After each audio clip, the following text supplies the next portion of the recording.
Well, it's that time of year with the NCAA tournament, and it's no better time in college athletics than have the opportunity to play for a national championship. And so excited also to see that we're a top 4 seed again this year.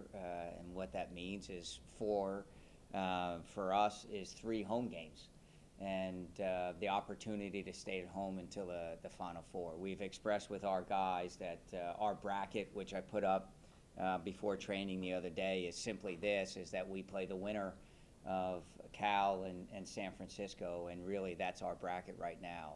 We're focused on that, intent on that, excited about that, and understand right now it's one game at a time, but so thrilled to again be in the NCAA tournament, and furthermore to have some home games here in it. What do you know about those teams? Well, one, Cal plays in a very difficult conference. One, we experienced Stanford. We saw them last year and know them pretty well. The conference is a grind. It's a tough conference, and they came out of it in the top half of it, and they're a good team, very technical. They want to play. San Francisco, they also typical of West Coast, pretty technical team, a little bit more dynamic probably in the attack, but also very capable.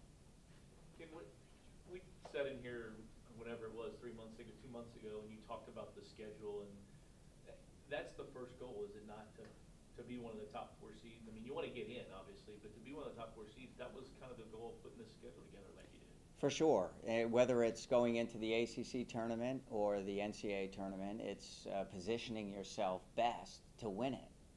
And clearly to do that, you want to be in the top 4. That secures the 3 home games leading into it, with a first-round bye as well. So we're well pleased, and I think a big part of that is the schedule, that we've challenged ourselves with a tough schedule, ACC as well as non-conference, and with that, I think we're rewarded with the top 4 seed because of that. How do you feel like right now, I mean, even though that, I know you weren't totally pleased with the last game, are you playing your best soccer, or do you feel like you're getting there? Well, the positive things about what we're doing is our defending. Again, against Virginia, a team that ended up being in a final of the ACC and lost on penalties there. I thought we limited their opportunities, and really, as the game went on, weren't too concerned about them scoring a goal. It was just how we were going to score a goal. So I think defensively, we've been sound all year and playing very well, and everybody's committed to that. The only part on the Virginia game, I thought we should have taken care of our chances in the final third and probably could have been a little bit more efficient. But the message all year long to our guys is this, is that when you're not conceding goals, you always put yourself in a chance to advance. We saw that last year in Stanford. They didn't score a goal in the Final Four, and they end up winning the national championship. Most importantly, you again, defensively, you put yourself in a spot that you still have a chance to win game by not conceding. And I still believe this. I think that and I've heard it in other sports, defense wins championships. When you look at the bracket, and I know you said you only looked at the 1, but when there's 5 of the top 6 and 6 of the top 12 are from your conference, I mean, what does that say about the ACC? Well, it's a grind, and we knew that during the course of the season. It is hard, and every game you have to pay attention to, and the wonderful part of that is it prepares you for postseason. There's no games off. There's no easy ones. You have to be prepared every weekend to play. And we saw it against NC State. We probably should have had a better result against that team, but they were good enough on a day that they made us pay for a couple of mistakes, and that's part of being in the ACC. It also tells us that we've seen the best, and we're prepared for going into the NCAA tournament. What are you telling the young guys, the freshmen, about what to expect from postseason, or are the older players kind of taking on that role of telling them what to expect? Well, I think that's one of the benefits of the ACC tournament, that feel of playing in a game where it's a one-off, that winners advance and losers go home. that experience is invaluable, and so glad that we had it in the ACC and we understand it, and even the penalty kicks that go with it, because we're going to have to be prepared in the NCAA tournament, as tight as it is, as close as the games are, that we're going to have to be better prepared to win games that way as well. So for the freshmen, that experience is so helpful and beneficial, and going into that one, we simply continue to talk about doing things that we do well and concentrating on us and what we need to do to be successful, but also understanding that it's a one-off. There's if you win, you advance. If not, it's the end of the road. How big of an advantage has the home field advantage has this place become, do you feel? I do believe, especially when we have a good crowd here, it's a massive advantage. It's a huge advantage. And that's what creates it. The environment of playing in a beautiful stadium like Lynn, I know our guys value that experience, but what makes it really special is when there's a large crowd there cheering us on. And that's what creates any environment, any atmosphere, and any advantage. It's the people that show up to the game. So Lynn is special to us, but again, what makes it come alive is a large crowd. Two questions. You kind of touched on this a little bit. What do you like about the way you're playing right now? Is it your defense? It is, and it's not just the defense; it's the commitment to defend from the group.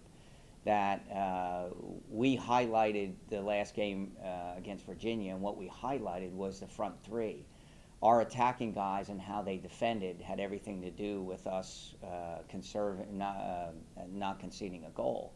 Mo and Tate and Sharif in particular were awesome on a day, and not allowing them anything penetrating from the back, which makes it so much easier for everybody else. That commitment, when you get that from your attacking guys, that they're gonna defend with that kind of intensity and that kind of purpose, it makes it so much easier for the rest of the guys on the team.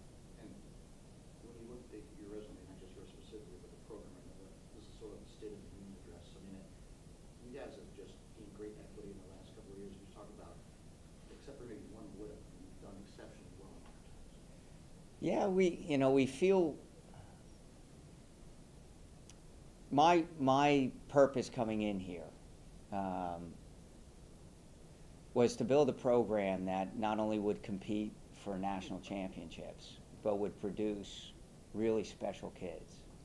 And I know we've been successful on the field, and regrettably haven't won as many trophies as we like, but still are continuing to compete in the most challenging conference in the country and doing well. And vying for every year of the possibility of winning a national championship. But what I'm most proud about is the type of people we continue to produce. When you look at our alumni, and in particular, most recently, a guy like Paolo Del Piccolo, and it's not just that he's still successful on the field, but what type of person he's becoming. We're proud about that. Andrew Farrell, and I can go on and on about the type of people that we're producing. That for me is the legacy. It's the most important thing we do, is the development character-wise of who these guys are, and I'm so blessed to do it in an environment like this at Louisville, where we can compete for national championships, and I get to do it in using a sport that I love. You could make the case 10 years ago that soccer really didn't have a footprint here, for lack of a better expression. Now, with what you're doing, with what Louisville City just did, just some thoughts about the state of the game in Louisville. I do feel like that we set the groundwork for Louisville City. The games in particular, when you look at our back-to-back UCLA games here, the one in the snow and then the first one the next year, the crowds we had, that was unprecedented.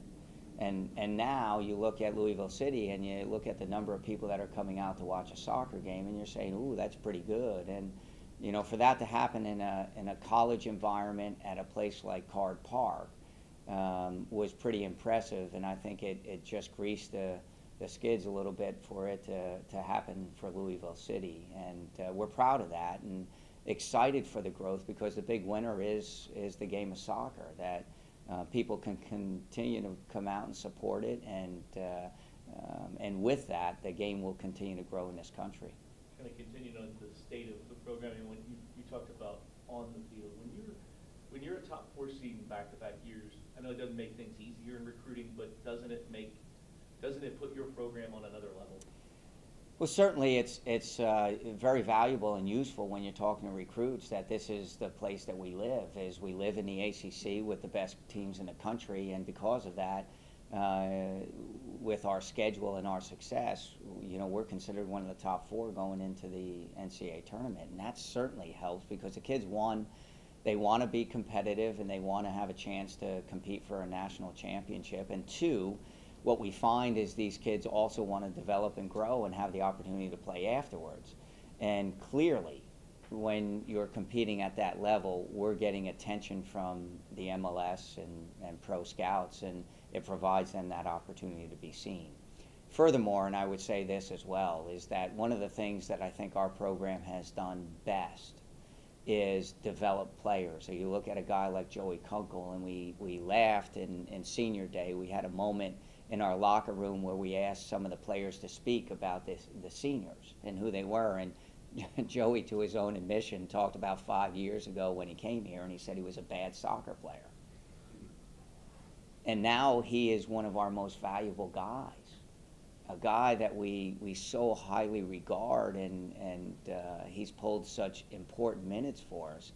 And he's a guy that we've invested time and sweat equity, and I give him a lot of credit because people in the same environment don't get the same out of it. He's put his time in and invested, and he's grown to a guy that, if he wanted to, could play soccer afterwards. That, for me, when you look at our roster and the recruiting process of what we do, we don't necessarily get the national team kids here. We look for the kids with the right character and the right personality that fit what we're trying to do, and then we invest in them. And we help them develop on and off the field, and I think that's one of the things that our program is about. You talked about defense. Going into the year, were you a little, I don't know, maybe worried might not be the right word, about in goal because you had 2 young guys back there and you didn't know who was going to kind of take the reign, and they kind of both have. For sure, and not only, I wasn't worried, it was a matter of how quickly they'd catch it. Because we had faith in both of those goalkeepers, that they would be very good. And what's been most impressive to see is how they've handled it all this season. Because as you can imagine, both of them have been starters at different times. But what's been impressive is to see how each one of them has handled it when they weren't the starter. That's what's built our confidence in them the most, is the maturity in which they've handled it and how they've gone about training. And what's happened is those 2 guys have made each one better. Because Jake's here, Will's better, and because Will's here, Jake is better. And it's one of the areas now we feel most confident about going into the postseason, is that we have both of them. How do you handle it moving forward? How do you handle who's going to start moving forward? Well, it's based on past performance for sure in the last games that they played, but then the week of training is so valuable. And they're always competing every single day, and in that competing, they're both growing so much. It's a game-to-game, especially now as we go. It's a game-to-game situation. But we're confident that we have both of them, that they can step in tough games, in meaningful games, and handle themselves really well. So it's who's in form the best at the time.